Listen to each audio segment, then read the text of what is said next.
नमस्कार, मैं हूँ रोली खन्ना और आप इस वक्त जुड़े हुए हैं हमसे अमरुजाला.com पर। और इस वक्त ये जो जगह आप हरियाली देख रहे हैं, ये हमीरपुर का एक बहुत ही सुंदर सा इलाका है।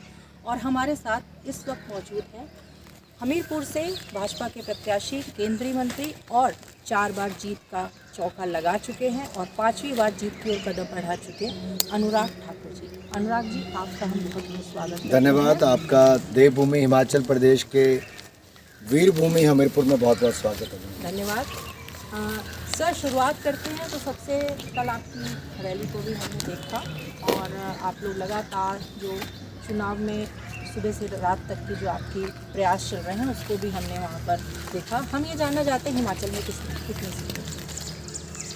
2014 में भी 4 की 4, 2019 में भी 4 की 4 और 2024 में भी चारों सीटें जीतकर कांग्रेस को चारों खाने चित कर देंगे और मोदी जी की 400 पार सरकार बना देंगे। 400 पार सरकार की बात आ रही है, तो ये कहा जा रहा है। और जो हिमाचल प्रदेश में जहाँ ग्राउंड जीरो से जब हम लोगों से मिले और जब बातें की, तो ये एक बात आ रही, या कहिए विपक्ष का आरोप आ रहा है कि 400 पार करते ही आरक्षण समाप्त कर दिया जाएगा, संविधान को बदल दिया जाएगा। आपका क्या कहना है? देखिए, आज जब विपक्ष के पास कोई भविष्य का एजेंडा नहीं तो भय, भ्रम और अफवाहें फैलाने का कार्य हो रहा है। विपक्ष यहाँ तक कि डीप फेक तक में चला गया। मैं आपको बताऊं, अगर संविधान निर्माता डॉक्टर भीमराव अंबेडकर जी को किसी ने अपमानित, प्रताड़ित और पॉलिटिक्स से बाहर किया तो कांग्रेस पार्टी, उनके संविधान की धज्जियां किसी ने उड़ाई तो इमरजेंसी लगा के इंदिरा गांधी जी ने लगाई। संविधान में लगभग 80 बार संशोधन किया तो कांग्रेस पार्टी ने ही किया।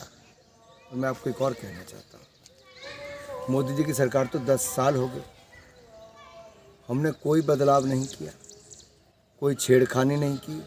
उल्टा नरेंद्र मोदी जी ने, अगर आप देखेंगे, संसद भवन में जाके अगर शीश कहीं झुकाया तो बाबा साहब अम्बेडकर के संविधान पर, और कहा मैं वंचित, शोषित, पीड़ित की आगे लेकर आऊँगा। दूसरा, उनके कदम देखिए, मोदी जी की योजनाओं में प्रधानमंत्री फसल बीमा योजना, प्रधानमंत्री किसान सम्मान निधि में 71% से ज़्यादा लाभार्थी SC, ST, OBC है।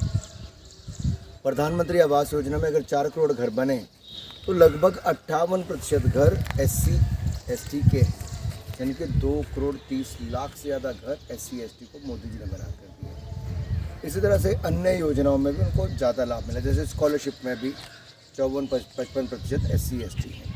मुद्रा योजना 41 करोड़ लोन मिले, उनमें से 52% SC, ST हैं।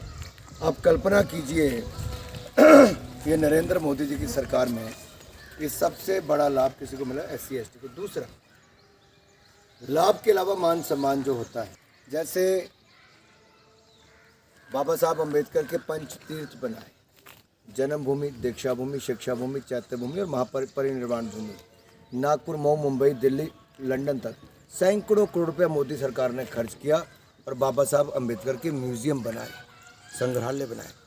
फिर बाबा साहब अम्बेडकर के संविधान दिवस 26 नवंबर को हर साल मनाया। बाबा साहब अम्बेडकर की जयंती पर उनको राष्ट्रीय अवकाश घोषित किया। यही नहीं, हमारे जो अयोध्या धाम है, अयोध्या धाम में जो महर्षि वाल्मीकि के नाम पे एयरपोर्ट बनाया हमने, संत रविदास जी के नाम पे एक बड़ी धाम मध्य प्रदेश में बन रही, तो सबसे बड़ी प्रतिमा जो है वो मोदी जी के बनारस में बन रही है। मैं कुल मिला के कहना चाहता हूँ, पिछड़ा वर्ग के लिए अगर किसी ने किया है तो उनको संवैधानिक दर्जा मोदी सरकार ने दिया। अनुसूचित जाति से आने वाले रामनाथ कोविंद जी को अगर देश का राष्ट्रपति बनाया तो मोदी सरकार ने, अनुसूचित जनजाति से आने वाली श्रीमती द्रौपदी मुर्मू को अगर राष्ट्रपति बनाया तो मोदी सरकार ने। तो ये तो बिल्कुल मन गढ़ंत आरोप हैं और भ्रम फैलाने का काम हो रहा है। इससे कुछ नहीं होगा। गरीब जानता है उसका भला किसने किया, तो मोदी ने। कांग्रेस तो कहती थी गरीबी हटाओ, 60 साल में गरीबी नहीं हटी, लेकिन नरेंद्र मोदी ने 10 सालों में 25 करोड़ गरीबों को गरीबी रेखा से बाहर निकाला। अब उनके और कल्याण करने का काम मोदी सरकार आगे करेगी। धन्यवाद आपको। सर, ये जानना चाह रहे थे कि बात हो रही है मोदी की गारंटी की और सब चीज़ों की, तो ऐसे में हमीरपुर की जनता के पास जब आप वोट मांग रहे हैं तो वो कौन सी उपलब्धियां हैं या वो कौन से काम हैं जिसकी वजह से हम कह सकते हैं कि हमीरपुर की जनता 5वीं बार अपने प्रत्याशी को चुने। देखिए, पहली बात तो है कि मेरा चुनाव ही मेरी जनता लड़ती है। कल के आपने रोड शो में देखा होगा कि उसमें कितनी उत्साह, उमंग, जोश था। आप भीड़ इकट्ठी कर सकते हैं, उत्साह जोश नहीं ला सकते। दूसरा, यहाँ पे आप किसी भी तरफ को निकलें, मैं जहाँ पे हमीरपुर के हीरानगर के चिल्ड्रन पार्क में अगर हम हैं, आप इसी सड़क पे आगे जाएंगे तो ये 35-40 करोड़ की कोर्ट तक मैंने बनवाई है। हमीरपुर का बाईपास 55 करोड़ का हमने बनवाया, भाजपा नहीं मैंने, यानी कि आप साथ में जुड़ के देख सकते हैं। हमीरपुर का यहीं से लेकर धर्मपुर मंडी की सड़क ये सीधी जाती 1200 करोड़ रुपये की है। हमीरपुर की यहीं से दूसरी तरफ को सुजानपुर की सड़क जाती है 50 करोड़ रुपये में हमने ये बनाई है। इसी के साथ लगता है सुजानपुर विधानसभा क्षेत्र में सैकड़ों करोड़ रुपये की हमने सड़कें ग्रामीण सड़क योजना में बनाई। हमीरपुर से अब चारों दिशाओं की ओर देखिए। हमीरपुर से पठानकोट का नेशनल हाईवे 4 लेन हम बना रहे हैं। हमीरपुर से शिमला का 4 लेन हाईवे का काम चल रहा है। हमीरपुर से जलंधर का हमने सड़क दुगनी चौड़ी करवा दी। और मैं कहना चाहता हूँ, इससे पहले यानी कि 10 सालों में हमने पहले हमीरपुर से जलंधर की सड़क को दुगना चौड़ा करवाया, तो हमने नदौन से लेकर रानीताल की सड़क को 100 करोड़ में बनाया। घुमारवीं से सरकाघाट की सड़क को 90 करोड़ में बनाया और हमीरपुर से बिलासपुर की सड़क को 300 करोड़ में बनाया।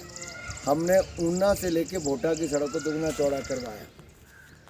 अब कीरतपुर से लेके बिलासपुर की सड़क को 4 लेन हाईवे हमने बना दिया है।